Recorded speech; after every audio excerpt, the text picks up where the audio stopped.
are these people? You used to live in the UK, correct? Correct. Okay, so you kind of know what's happening over there.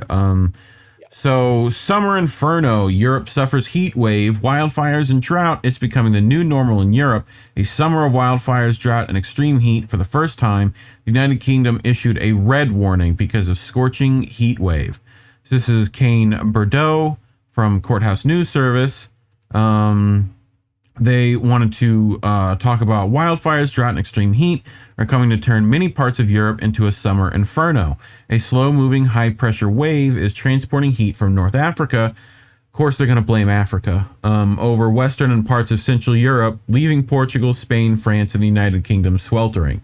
Firefighters in Spain, France, Greece, and Portugal also have been battling large wildfires that have forced thousands of residents and vacationers to evacuate. Hundreds of heat-related deaths have been reported. So, the heat wave was expected to extend in the Benelux countries, right? And Western Germany, Switzerland, and Northern Ireland, according to a European Center for Medium-Range Weather Forecasts. In advance of the heat wave, the UK's Met Office issues its first red warning for extreme heat on Friday and warned that parts of southern England could have exceeded 40 degrees Celsius, 104 degrees Fahrenheit this week. The British record high temperature is 38.7 degrees Celsius, 101.6 degrees Fahrenheit, set in 2019.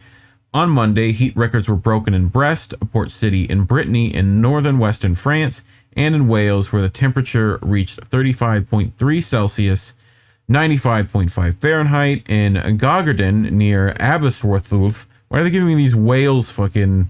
Like, I do not know Welsh. Like, I know the go, like that city that's like really long there, but I only know like the ending of it, you know? Exceeded the previous record high in Wales of 35.2 Celsius or 95.3. So in France, wildfires covering about 11,000 hectares, about 27,200 acres, Jesus, numbers, of woodland have been raging in the southwestern Gironde region since Tuesday. The famous Bordeaux wine region is in Gironde. France was scrambling to send more firefighters and equipment to quell the flames. In Spain, wildfires in Castilla y León, Extremadura, Catalonia, Galicia, and Andalusia have destroyed about 25,000 hectares, 6,800 acres. So... and claimed 2 lives, according to EFE, a Spanish news agency.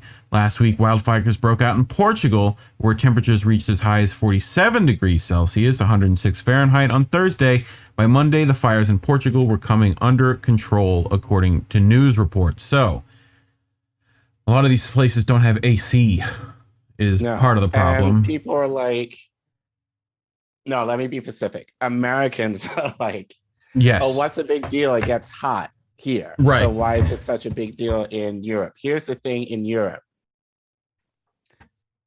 Europe is old. The infrastructure in Europe generally is much older considering like a lot of the infrastructure in America. Well, I think especially like if you're in the Midwest and West Coast. Like if you're in the Northeast, you know, the infrastructure might be comparable, you know, to many places in Europe, like especially like Boston, New York, Philly, or whatever. Well, and then sometimes even more so because they were bombed during the war, so they rebuilt everything. Right. So, like a lot of these buildings are old, tight, very close together. And, you know, so the idea like, and windows are built differently, you know, like in like London, let's say. So it's not like you can necessarily buy like an AC unit and put it in your window, you know, and like try and cool yourself. Like that doesn't necessarily exist, you know, in the UK for sure. Number two, it never gets this hot. No. You know, like I remember as a kid, like the hottest that we'll ever get, like there'll be like a time maybe 80s, in like 90s. July, August, there might be a week where it hit like 90. Right. That would be it, you know, for the summer, you know, so, and then it will go down to something like 70, 80 degrees or something like that. Right, like the next day, and then it would rain, and cool everything to right. So the idea of like hitting like over 100 degrees is very unheard of, but as the article said, and actually I think I remember, because I was in the UK back in 2019, and I think I do remember actually getting that hot or close to it when I was there. So, and I know we've covered the Greek fire stuff before over on the island Crete, which is practically burning not that long ago, and I think they just barely got that under control, and now it's burning again. So the scorching heat wave comes on top of dry conditions because it's been hot and ridiculous for a while. On Monday, the European Commission warned that about half of the bloc's territory is facing a risk of drought because of the lack of rain. Earlier this month, Italy declared a state of emergency in drought-stricken northern regions fed by the Po River, Italy's largest water reservoir. The Po Valley, which provides Italy with much of its agricultural production, is experiencing its worst drought in 70 years.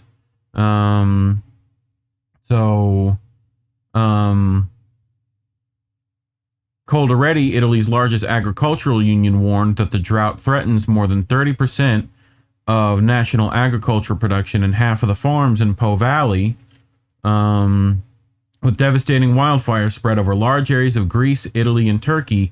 In April, scientists with the Copernicus Climate Change Service reported that the summer of 2021 was the hottest on record for Europe, coming in at about 1 Celsius above the 1991 to 2020 average. Last summer saw Sicily mark a new record high in Europe, with the temperature hit 48.8 degrees Celsius, 119.8 Fahrenheit in Syracuse.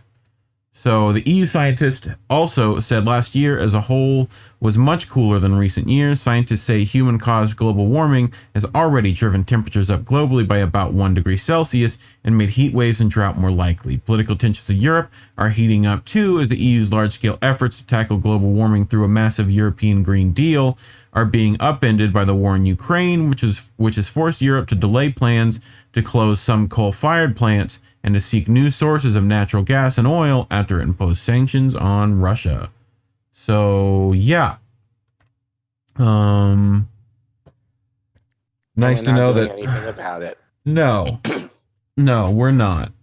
Mix, I hope you didn't actually ban At Less Bones on Twitch. Or here, That's not nice.